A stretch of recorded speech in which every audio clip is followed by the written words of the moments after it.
Mana Rasulullah? Ini syahid, bagaimana Rasulullah? Sampai tak ada lagi daripada anggota keluarganya yang hidup, semuanya syahid. Tapi soalan yang masih terus ditanya adalah bagaimana Rasulullah? Sehingga setelah selesai peperangan, orang dah balik dari peperangan, dia sibuk ketika itu, mana Rasulullah? Mana Rasulullah? Perlihatkan kepada aku Rasulullah. Sehingga orang pun keheranan memanggil kepada Rasulullah, ya Rasulullah, perempuan ini dari tadi mencari kamu, memekik, mencari kepada kamu. Nabi datang kepada dia dan mengatakan, ya Rasulullah, kullu musibatin ba'daka jalal ya Rasulullah. Seluruh musibah apa saja pun setelah melihat engkau sihat walafiat ya Rasulullah, semuanya kecil ya Rasulullah. Hebatnya jiwa seorang perempuan cinta kepada baginda Rasulullah sallallahu alaihi wasallam. Kemudian Nabi SAW setelah itu mengatakan di atas mimbar, di antaranya satu kalimat yang cukup memberi kesan tetapi kadang-kadang tak dipahami oleh para sahabat. Nabi mengatakan, sesungguhnya Allah Subhanahu wa ta'ala telah meminta untuk dipilih oleh seorang hamba yang ada ma fi dunya wa ma fi indillah, untuk memilih sama ada di dunia ataupun apa yang ada nanti di sisi Allah. Maka dia telah memilih untuk berada di sisi Allah. Para sahabat diam ketika itu mendengarkan. Yang meraung ketika itu adalah Sayyidina Abu Bakar Siddiq radhiyallahu anhu. Dia mengatakan, fadainaka bi abaina, fadainaka bi ummahatina, fadainaka bi auladina, fadainaka bi amwalina. Ya Rasulullah, kami gadai kamu, kami tebus kamu ya Rasulullah dengan ayah-ayah kami tebus kamu ya Rasulullah dengan ibu-ibu kami tebus kamu ya Rasulullah dengan anak-anak kami tebusmu ya Rasulullah dengan harta-harta kami. Sehingga para sahabat hairan, kenapa ya Abu Bakar? Kamu tidak memahami, itu adalah tandanya Rasulullah mengatakan dia akan kembali kepada Allah. Sehingga meraung ketika itu seluruh para sahabat yang akan menanggung satu penderitaan yang begitu besar, musibah yang paling tiada taranya. Walaupun pernah ditimpakan kepada apa pun musibah, tak sama apa yang dihadapi oleh para sahabat ketika mana kehilangan baginda Rasulullah SAW. Tak ada yang lebih dahsyat daripada itu. Sebab itu para sahabat adalah di antara manusia yang mulia. Kenapa? Selain dengan kekuatan iman dan kasih sayang kepada baginda Rasulullah, dia juga mereka turut menanggung ketika itu, untuk menanggung rasa sedih yang sangat kehilangan baginda Rasulullah SAW. Sehingga di antara mereka yang tak sanggup lagi ketika itu, sehingga mengatakan, ya Allah, butakan mataku ya Allah, kerana tak ada lagi yang perlu aku lihat di dunia ini kerana Nabi telah meninggal. Seketika itu diberikan buta oleh Allah.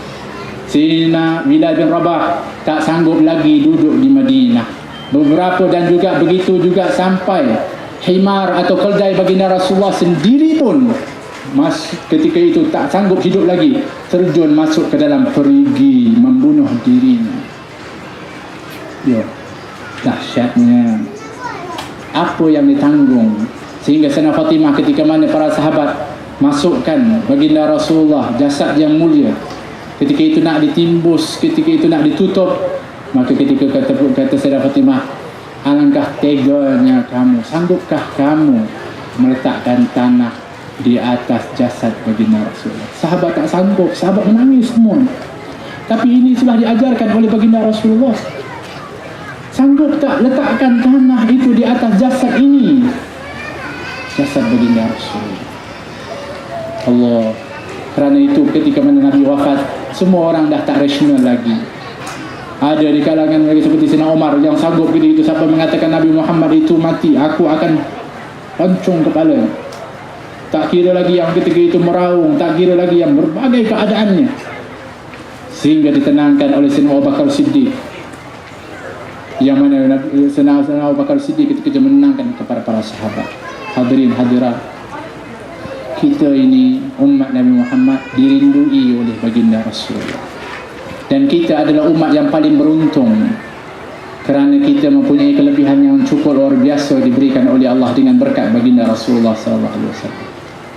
Tetapi kita bimbang kalau kita terkeluar dari senarai umat Nabi Muhammad yang cuba direbut bukan oleh hanya orang-orang daripada umat sebelumnya, tetapi oleh nabi-nabi dan rasul-rasul sebelumnya.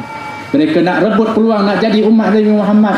Kenapa kita umat Nabi Muhammad nak keluarkan kita dari senarai umat Nabi Muhammad? Kitalah yang sepatutnya menghargai dan mengekalkan serta istiqamah di dalam mencintai dan juga mengikuti sunnah baginda Rasulullah sallallahu alaihi wasallam. Hadirin hadirat, mari pada malam ini kita dengan penuh tekad nak menjadi umat yang akan mengembirakan kepada baginda Rasulullah. Bukan hanya kita saja merasa untung menjadi umat dan Nabi sebagai Nabi kita. Kita ingin kita juga dirasakan oleh baginda Rasulullah beruntung kerana memiliki umat seperti kita.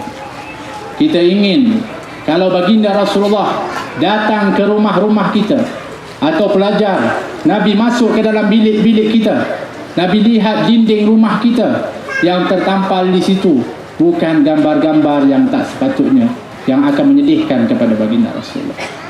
Yang jangan sampai Nabi pergi ke rumah kita atau ke bilik-bilik kita, dilihat ketika itu dalam laptop ataupun dalam komputer kita, yang dilihat adalah yang menyebabkan Nabi mengalirkan air mata sedih ketika itu melihat apa yang dilihat oleh kita. Jangan sampai Nabi masuk ke dalam masjid kita di sini, Nabi menangis kerana ketika itu melihat safnya Allah sikitnya, sedangkan yang ada sebenarnya ramai. Kita akan menyebabkan Nabi sedih, sedangkan di kehidupannya pun Nabi selalu menangis untuk kita. Kenapalah kita nak biarkan Nabi menangis ketika di alam barzakh lagi untuk kita? Nabi tak pernah berhenti mendoakan kita, tapi kenapa kita ini berhenti berselawat kepada baginda Rasulullah sallallahu alaihi wasallam? Kita mengatakan cinta, selawat kepada Nabi tak nak jarang. Sahabat tak ada waktu lain yang dibuat kecuali semua ibadah dan selawat kepada baginda Rasulullah. Sehingga Abdullah bin Umar ketika dalam keadaan dia tak boleh bangun, kakinya sakit, orang mengatakan sebut nama kekasihmu, dia menyebutkan Muhammad, dia tepuk, ketika itu bangun dia, sihat kakinya serta-merta mendengar nama kekasihnya disebut. Sehingga dia selalu meletakkan pipinya di atas mimbar baginda Rasulullah kerana rindu kepada Nabi sallallahu alaihi wasallam. Selalu satu ketika pernah dilihat dia beli tembikai, dia ambil tembikai itu dibawa ke satu tempat daripada pokok, disandar di pokok itu memakai tembikai. Orang pun hairan, Abdullah bin Umar, apa perangai kamu buat ni?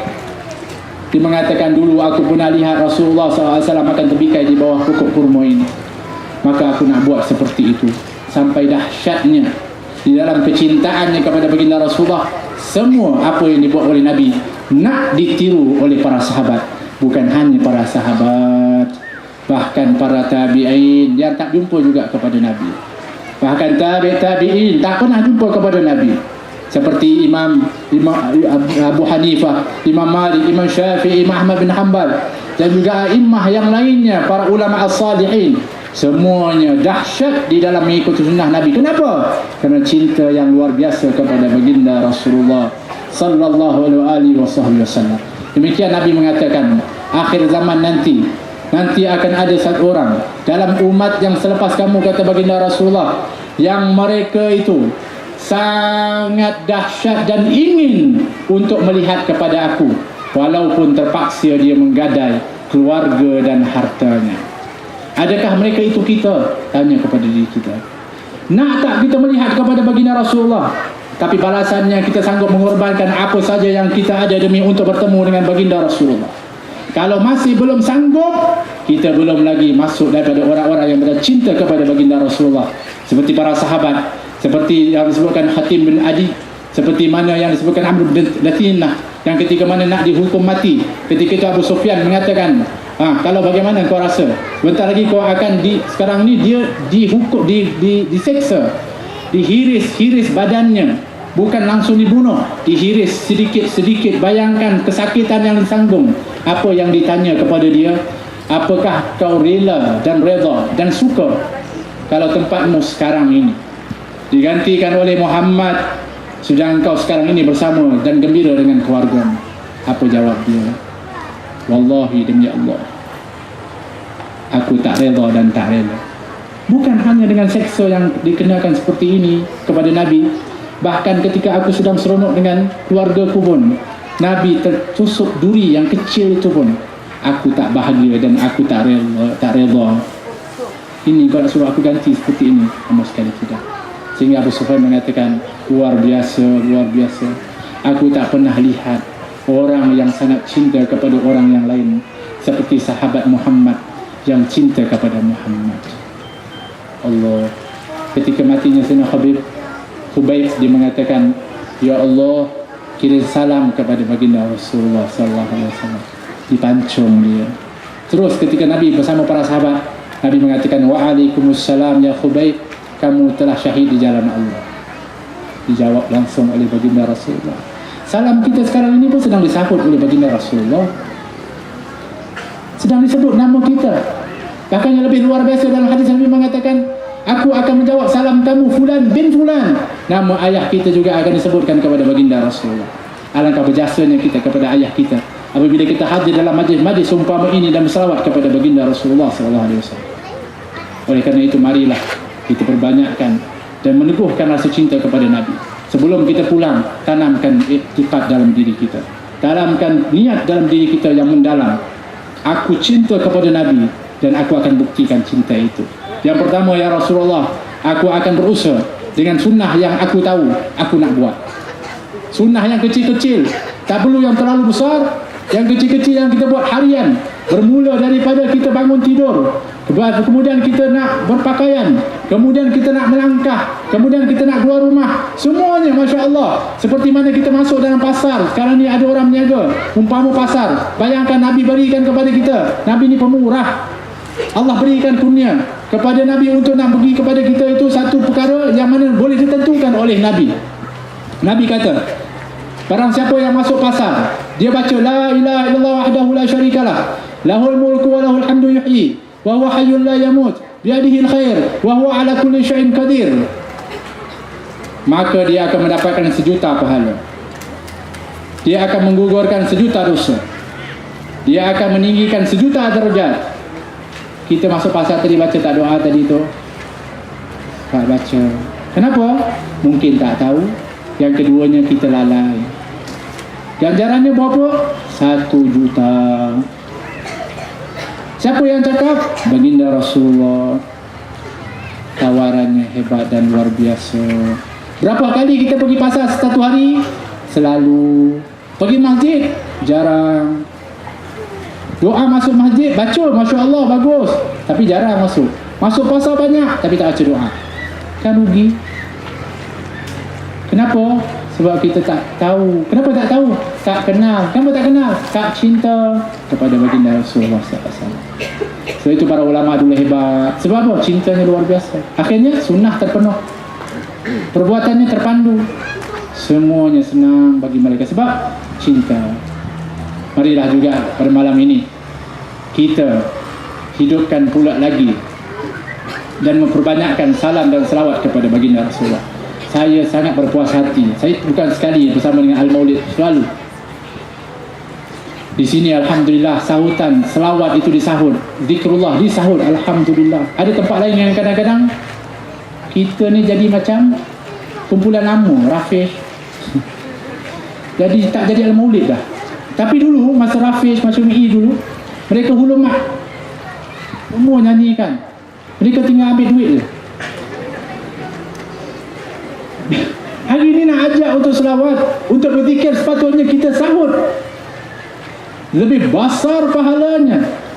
Bahkan kita mendapatkan rahmat daripada Allah Subhanahu Wa Taala. Tapi kadang-kadang kita malu apabila nak menyeru seperti itu. Tapi apabila kita nak menyokong kumpulan kita, bola kita, nak panggil artis dan sebagainya, kita sanggup menjerit isteri yang mengalirkan air mata dan sebagainya. Tapi di tempat-tempat yang seperti ini kadang-kadang tak nak hadir. Kalau hadir pun kosong jiwa kita, tak seperti mana asyiknya kita hadir di tempat-tempat yang lain. Maka marilah sekarang ini kita betulkan balik. Kalau tak betul, sekarang semua betul insya-Allah.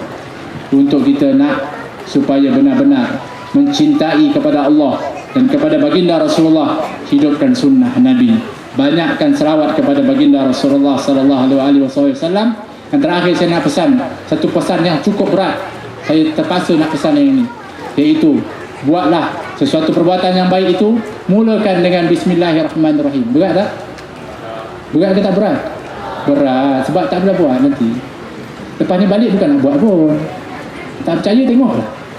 Balik nanti, dah buat pun. Tak saya baca Bismillah tadi, ingat. Berat. Ringan ke berat? Ringan ke berat? InsyaAllah, rasa ringan insyaAllah. Itu saja yang saya nak pesan. Yang lain tu hidupkan, tetapi setiap perbuatan yang baik mulakan dengan Bismillahirrahmanirrahim, sebab ianya akan mendatangkan keberkatan. Dengan keberkatan akan lahirlah ketika penambahan daripada Allah. Penambahan akan pergilah ketika itu memudahkan kita dalam beramal. Dengan sebab itu kita akan memperoleh cahaya, dan cahaya itu akan menyebabkan kita lancar di akhirat nanti, dikenal oleh Nabi dengan cahaya itu. Yang keduanya, kita akan melintas sirat dengan cahaya itu, dengan diseterangi cahaya itu, sehingga kan ketika kita melintasi sirat itu dengan cahaya, api neraka mengatakan, cepat wahai mukmin, cepat wahai mukmin, hampir-hampir cahayamu itu memadamkan apiku, kata api neraka. Maka kita nak cahaya itu, baca Bismillahirrahmanirrahim. Dan pesan ini bukan sebenarnya pesan saya, pesan baginda Rasulullah SAW. Kullu amalin dhibalin la yubda'u bi bismillah fahuwa aqta, wa fi riwayah fahuwa abtar. Setiap amalan yang baik yang tak dimulakan dengan bismillah, maka dia akan terputus atau terpotong. Yang dimasukkan adalah sangat kecil dan sedikit keberkatannya. Dan siapa yang baca bismillah, makan, minum, buat baik, masuk ke tempat yang baik, syaitan tak boleh ikut kepada dia, sehingga dia selamat dari gangguan syaitan. Saya nak bawa satu faedah last.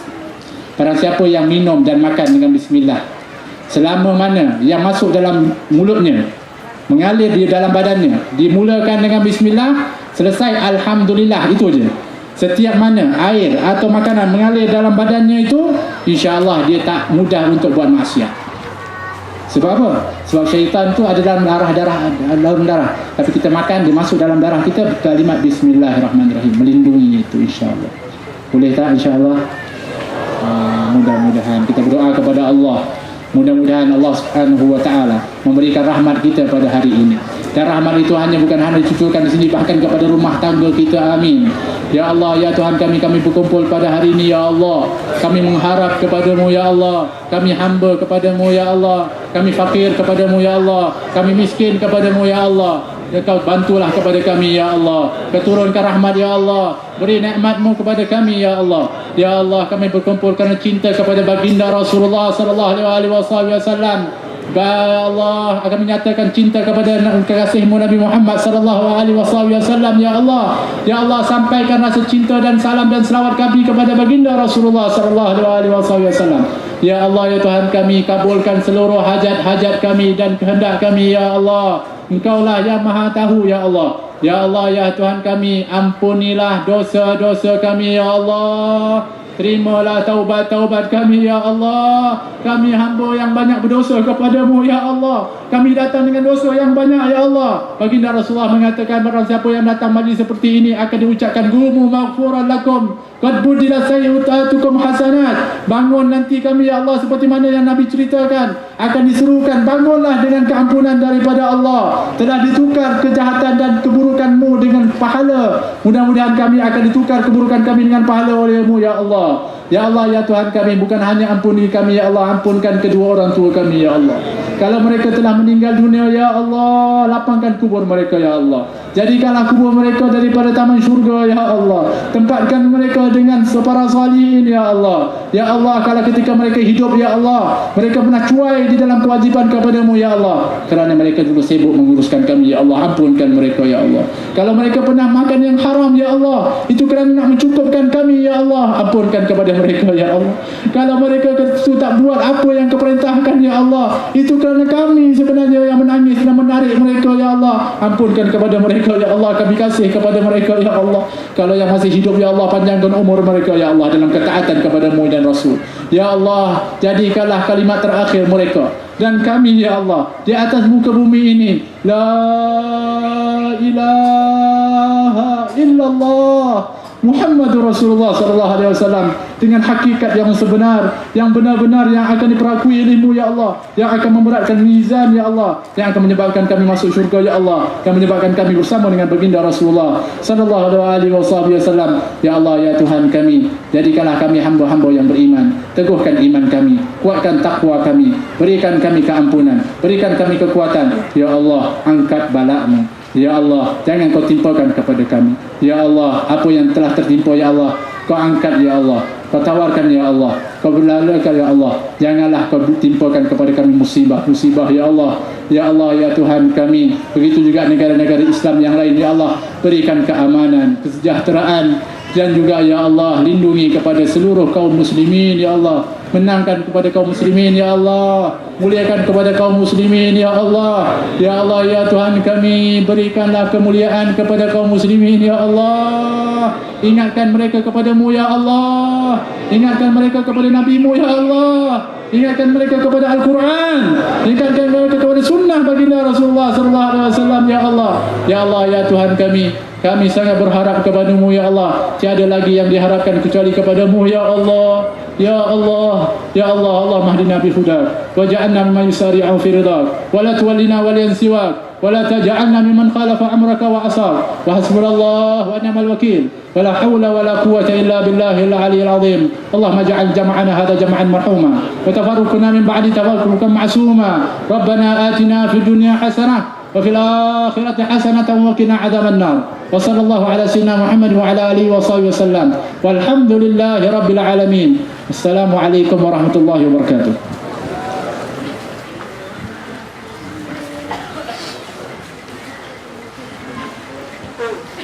صلاة الله سلام الله على طه رسول الله. صلاة الله سلام الله